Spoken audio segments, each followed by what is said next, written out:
lanjutkan karena malam ini materinya agak banyak. Ini kalimat yang saya suka dari Rumi.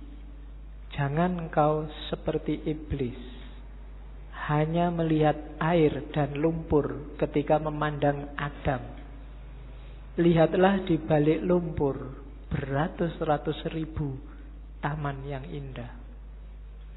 Kalimat ini menurut saya penting karena orang Indonesia hari ini cara berpikirnya landasannya adalah suudzon. Nganggap orang lain jelek, khususnya yang berbeda dengan dirinya. Kalau sudah benci, tidak ada baiknya sedikit pun. Itu disindir oleh Rumi. Orang kayak gini, kayak iblis yang melihat Adam hanya dari sisi air dan lumpurnya. Tidak melihat bahwa siapapun itu kalau manusia di balik yang fisik yang kelihatan, mungkin yang kurang ajar, yang jahat, yang ada entitas ketuhanan. Ketika di Al-Quran Allah bilang wa nafakha fihi min ruhi, dan kutiupkan dalam diri manusia itu sebagian dari ruhku. Itu kan ya untuk semua manusia, tidak cuma untuk orang baik saja. Ya orang jahat ya ada ruhnya juga, yang bagian dari Allah. Hanya saja di orang-orang yang jahat, yang jelek ini, ruhnya Allah ini terhijab banyak sekali sehingga tidak kelihatan, sehingga gelap. Tapi dia tetap manusia, harus ditolong. Tidak kayak iblis, dilihat jeleknya saja pokoknya. Nah, yang melihat jeleknya saja itu hanya melihat air dan lumpurnya Adam. Padahal Adam itu punya ribuan, ratusan ribu taman yang indah. Manusia itu indah. Kehidupan manusia juga indah. Ya kita sendiri yang sok-sok merusak. Dengan nafsunya tentunya ya. Hari ini kita sering jadi iblis. Kita ya jangan nunjuk orang lain. Biasanya nek wis benci kan terus gak ono api belas.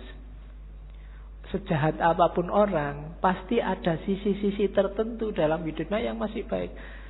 Perampok, pembunuh itu kalau pas dia makan, ya ketika dia makan ini baik, wong dia memelihara jasad titipan Allah dalam dirinya. Waktu dia pulang, misalnya punya anak kecil terus ndulang anaknya, itu ya baik. Mungkin terus dia mandi, menjaga kebersihan, itu kan juga baik. Mungkin di antara hasil curiannya eman-eman ini, sodako sebentar tetanggaku ada yang tidak, iki yo apik meskipun barang colongan itu tadi. Malingnya jelek iya, ngerampoknya jelek, tapi banyak sisi yang baik dalam kehidupannya. Tapi kalau begitu kita benci, yang baik-baik ini nggak kita lihat. Sebaliknya kadang-kadang juga begitu kita suka, yang jelek-jelek nggak kita lihat. Nah, maka yang penting yang pertama jangan kayak iblis ya, suka benci orang lain. Kalau ada orang tersesat, diingatkan. Kalau dia ngeyel, ya sudah, kan gitu rumusnya. Ada orang mau ke Jakarta kok jalannya ke timur, ya jangan dimarahi, jangan dipisu-pisui, dipukuli, kurang ajar kamu ke Jakarta kok ke timur, kan enggak. Ya mas, Jakarta itu ke barat, sampai kok jalan ke timur. Ya suka-suka saya dong. Ya sudah, kan gitu aja. Hari ini kan kamu gitu, ada orang kamu anggap sesat, terus kamu marah-marahi, kamu pukuli, nggak ditunjukkan yang benar gimana. Tunjukkan ya, tugas kita kan cuma tabligh, sampaikan aja. Kalau nggak diterima ya sudah.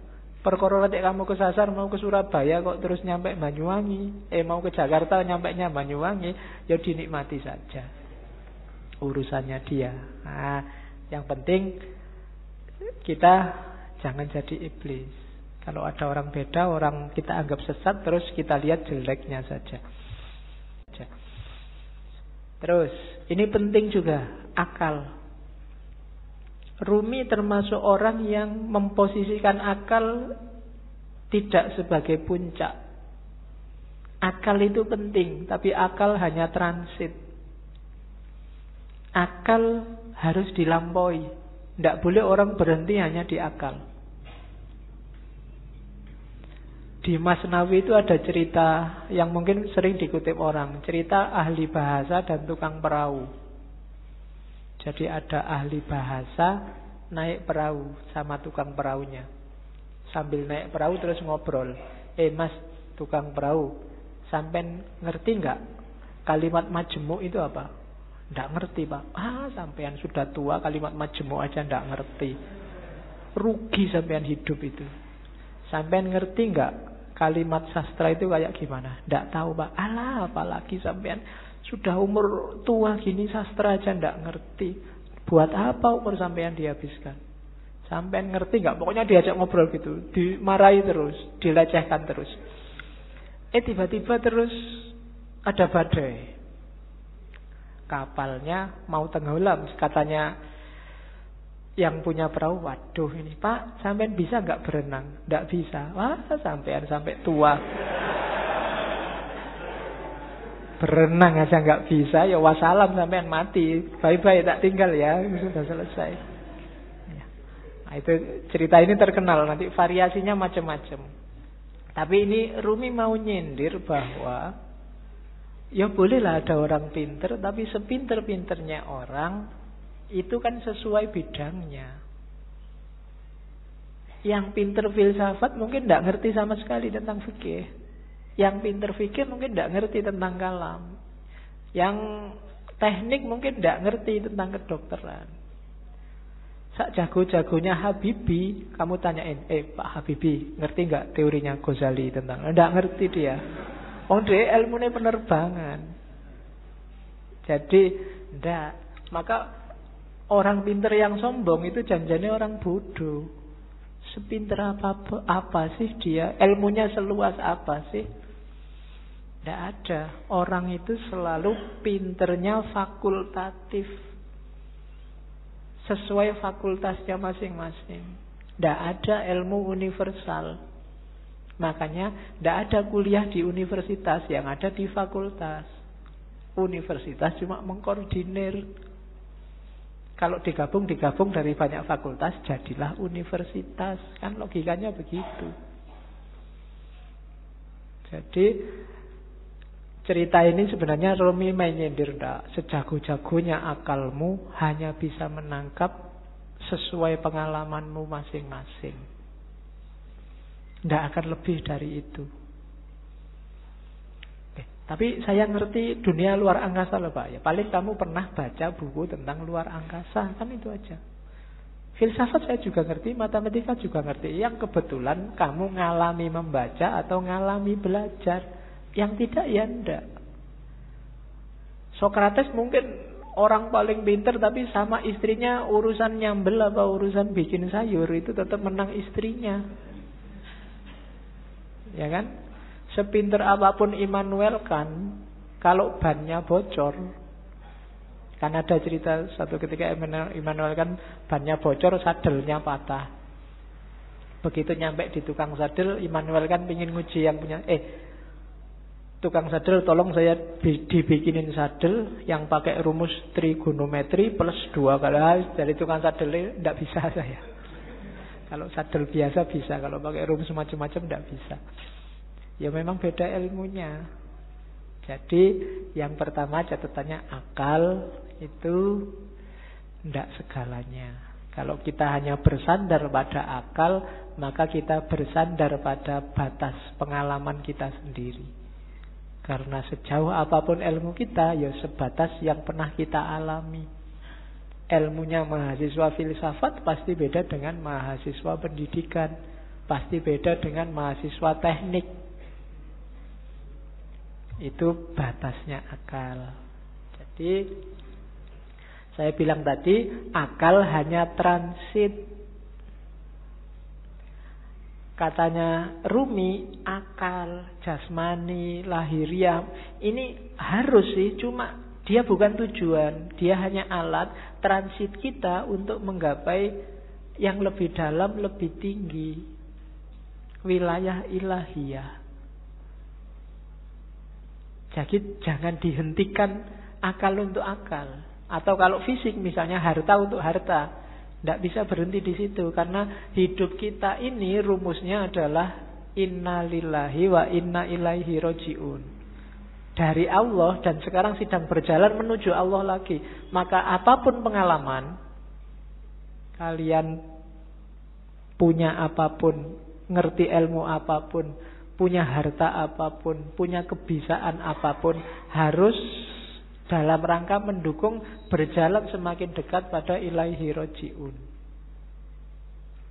Termasuk akal. Kita dikasih Allah akal, panca indera, itu sebagai sangu untuk ilaihi roji'un. Jangan sampai tersesat. Bahkan Allah saking sayangnya sama kita, gak cuma itu, kita dikasih buku pedomannya langsung, namanya kitab suci.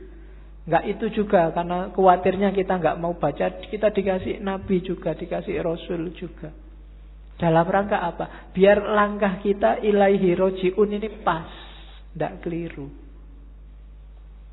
Maka katanya Rumi, akal kita, panca indera kita, apapun yang kita bisa, yang kita miliki, ini harus jadi jalan, harus kita lampaui menuju ilaihi roji'un tadi, dalam rangka bertemu dan berjumpa sama Allah. Kalau enggak, berarti satu di antara dua. Kalau bukan kesia-siaan yang nanti kita sesali, mungkin juga ketersesatan. Sia-sia itu enggak ada gunanya, kita tuas capek. Tersesat itu kita nyeleweng, jalurnya tidak ilaihi roji'un. Kalau Al-Quran bilang yang bisa ilaihi roji'un itu nafas mutmainnah. Ya ayyatuhan nafsul mutmainnah, jiwa yang tenang. Maka tugas kita di dunia ini bikin nafas kita mutmainnah, biar nanti bisa ilaihi roji'un, bisa kembali dengan mulus, dengan lancar pada Allah. Nah itu akal. Jadi termasuk ngaji ini ya. Ngaji ini tidak boleh bikin semakin jauh dari Allah. Harus bikin paling tidak selangkah kecil lebih dekat sama Allah. Kalau enggak, mending kamu tidak usah ngaji. Kalau ada ya Pak, saya tuh ngaji filsafat terus jadi nggak yakin Allah itu ada apa enggak. Terus kamu tidak usah ngaji lah kalau gitu. Kok waktu ditanyain Allah besok kamu nunjuk aku. Itu yang ngajari Pak, nanti gitu aku susah aku. Enggak, pokoknya apapun harus bikin kamu selangkah lebih dekat. Kuliah juga begitu.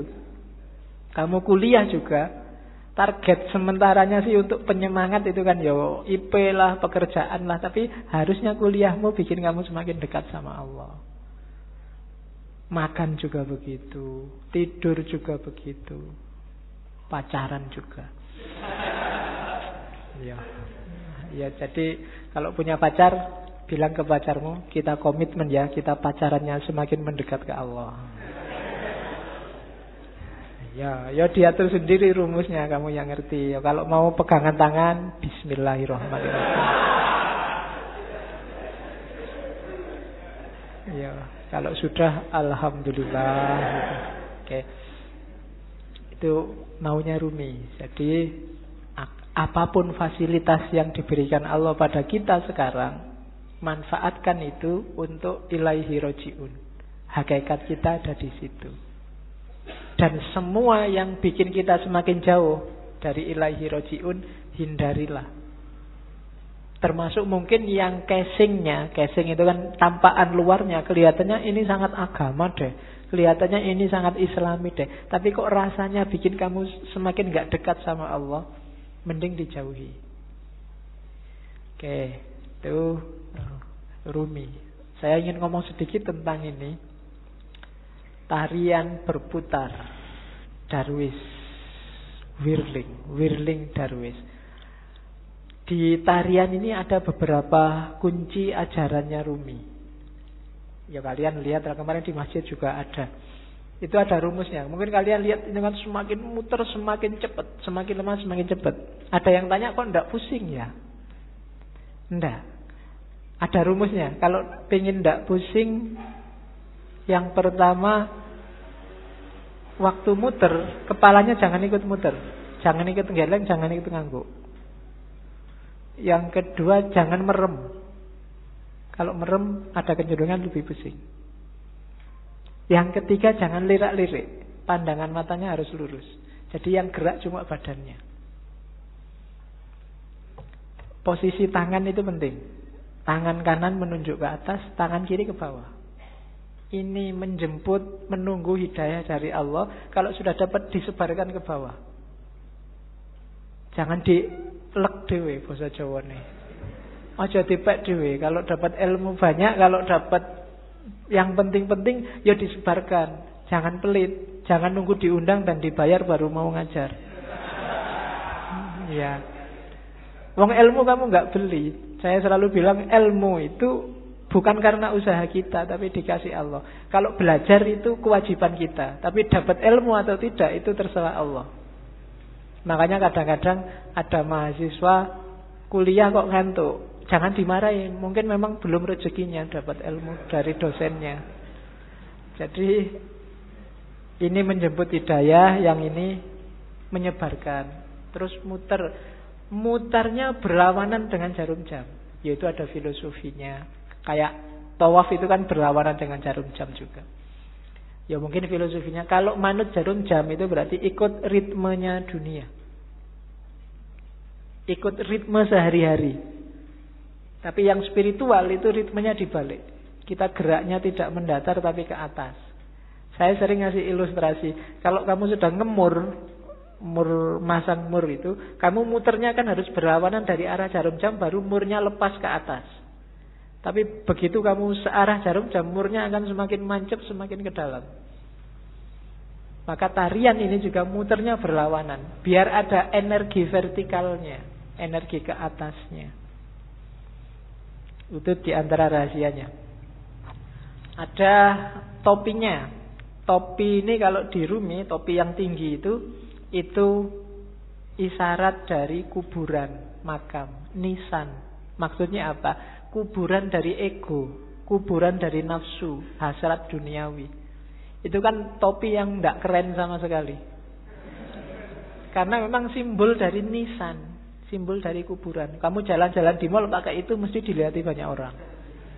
Tidak keren. Karena memang simbolnya bukan simbol untuk keren-kerenan. Dia simbol dari ego. Terus baju putih itu ya ego yang sudah kamu kubur dalam dirimu, sekarang kasihlah yang putih, ditutupi oleh cahaya amal baik, kesucian.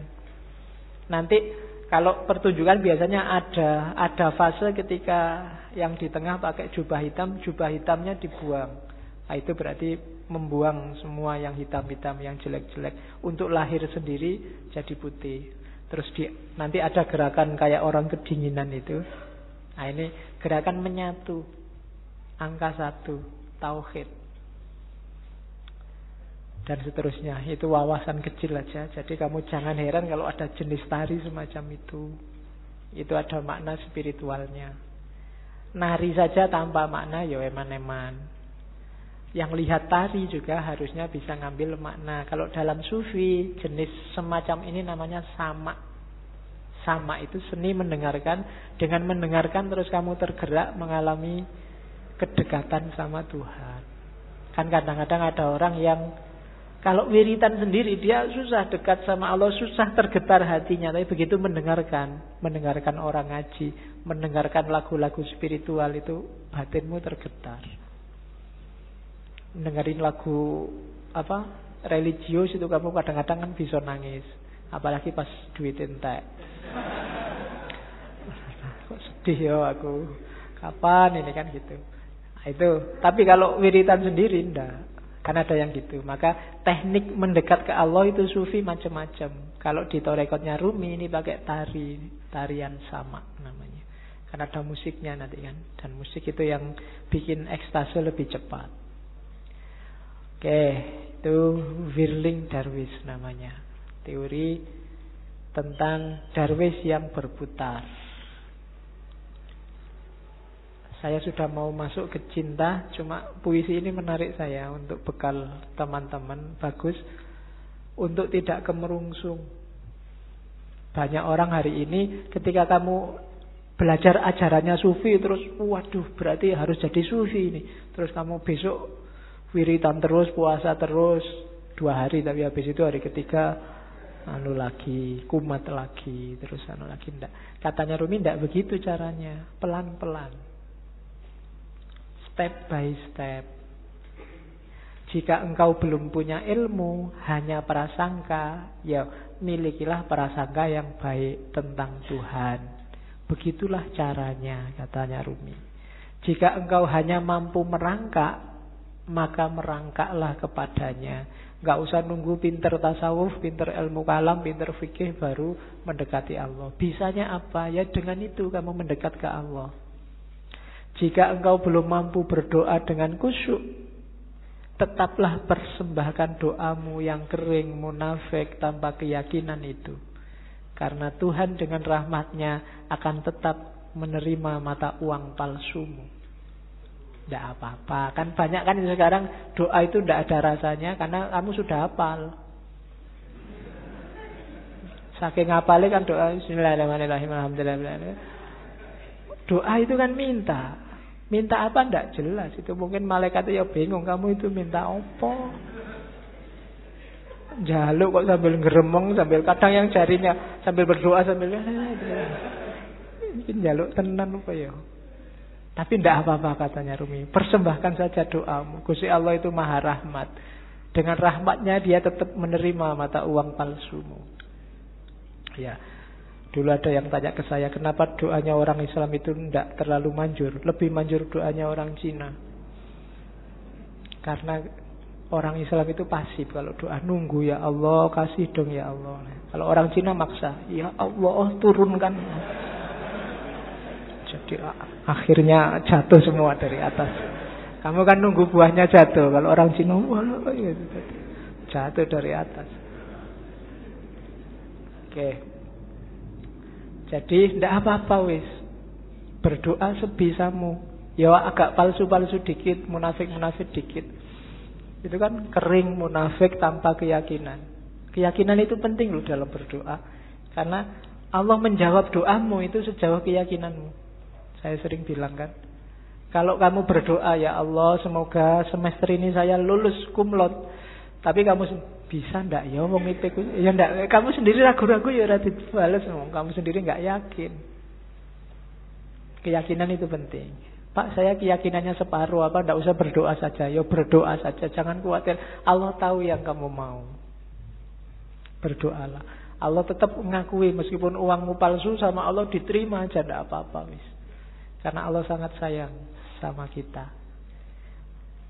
Jika engkau masih mempunyai 100 keraguan mengenai Tuhan, maka kurangilah menjadi 99 saja.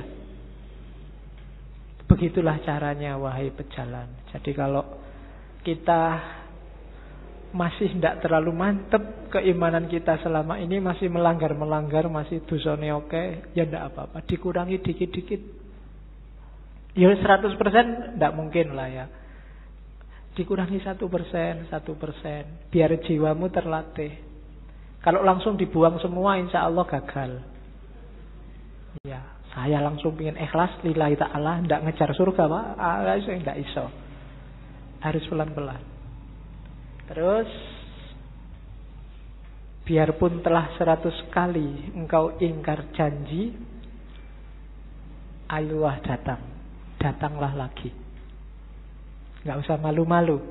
Pak, dosa saya banyak Pak, saya harus datang lagi. Enggak Pak, datang lagi aja. Allah tidak akan nolak. Tidak ada kata terlambat. Jadi tempuhlah jalan itu.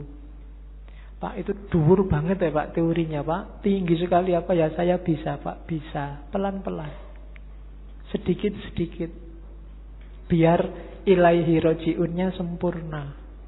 Eman-eman, kalau nanti kamu tidak, nafasnya tidak mutmainnah, dilatih pelan-pelan. Pak, saya itu susah ikhlas Pak, kalau sedekah mesti pamrih Pak. Ya sementara pamrih dulu tidak apa-apa, tapi tetap sedekah. Nanti lama-lama latihan. Oke, jadi tempuhlah jalan itu. Jangan ragu-ragu, jangan nunggu. Biasanya kelemahan yang muda-muda kayak teman-teman nunggu nanti besok kalau tua. Ya, kalau yang zaman muda ndak, yang tua kelihatannya lebih berat. Memulai dari tua itu susah.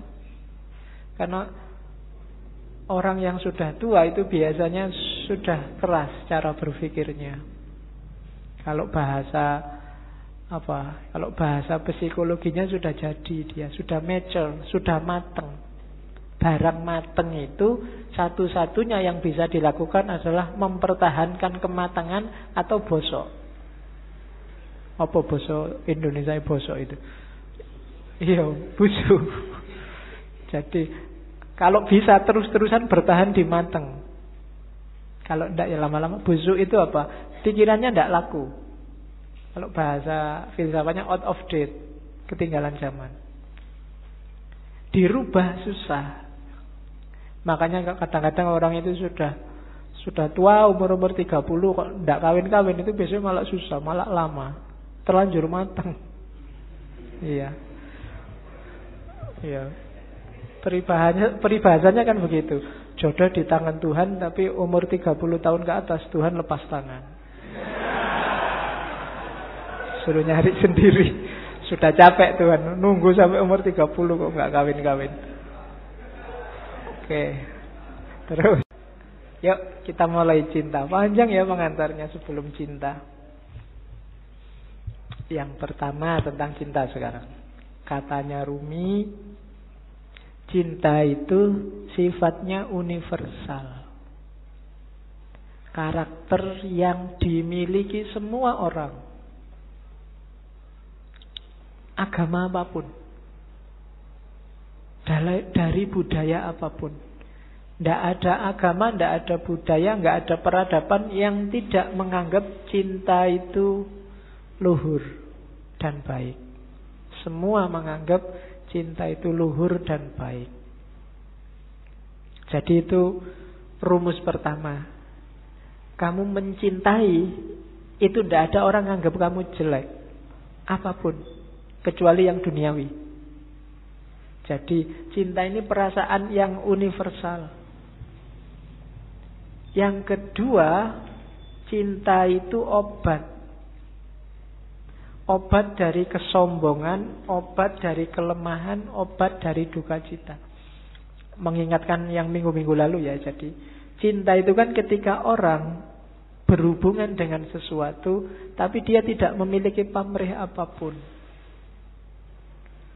Selain untuk yang dicintai, ibu ke anak, orang tua ke anak, mungkin kamu dengan sahabatmu, ketika nggak nuntut apa-apa, kepingin yang kamu cintai ini bahagia, baik, unggul, dan bila perlu kamu berkorban demi kebahagiaannya, demi kebaikannya. Nggak usah ada balasan apa-apa. Kan itu kemarin definisinya cinta.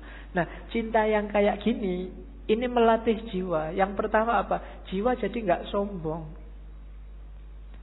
Jiwa pecinta itu jiwa yang rendah hati. Kenapa? Dia tidak mikir dirinya. Kok kamu merasa pecinta tapi masih sombong? Belum berarti. Perlu latihan lagi. Dan pecinta pasti kuat. Ya kan? Jiwa yang kuat itu kan jiwa yang dia selalu ingin memberi, tidak minta-minta, tidak ingin dibalas. Kalau kamu memberi sesuatu dan masih ingin balasan, berarti belum cinta. Makanya minggu lalu Robiah Adawiyah bahkan bilang, enggak, ya Allah, kalau aku ibadah ini hanya minta surga, jauhkan aku dari surga. Kalau aku ibadah ini takut dengan neraka, masukkan aja aku ke neraka. Aku tidak butuh surga, tidak butuh neraka. Aku hanya butuh dirimu, butuh ridhomu. Tadi kan rumusnya bukan ilal jannah atau minan nar, tapi ilaihi roji'un, pada Allah. Sering saya ilustrasikan surga dan neraka itu kayak semacam iming-iming biar kamu jalan menuju Allah. Kayak orang tuamu ngasih, belajar loh, nanti kalau belajar rajin tak beliin sepatu. Membeli sepatu ini surganya bagi kamu. Padahal maunya orang tuamu bukan sepatunya. Begitu kamu belajar, kamu akan pinter dan kamu akan ngerti manfaatnya pinter.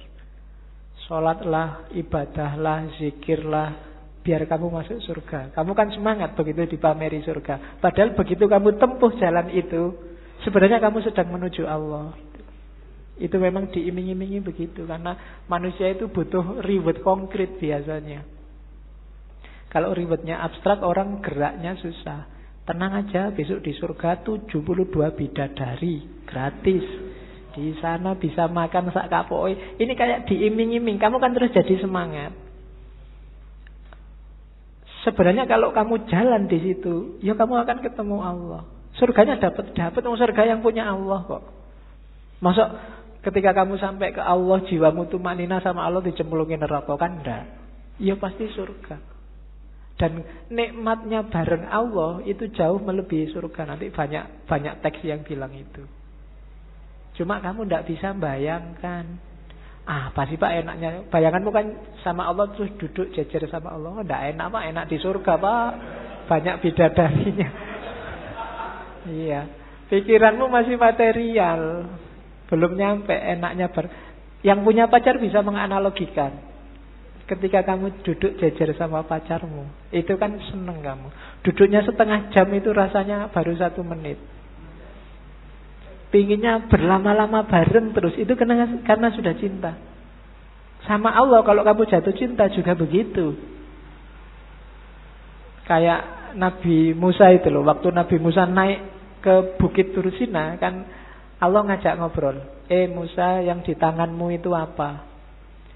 Sebenarnya kan jawabannya simpel. Musa tinggal ngomong, ini tongkat ya Allah, kan beres. Wong itu memang tongkat. Tapi karena Musa ini sewenengnya disapa oleh Allah, jawabannya panjang.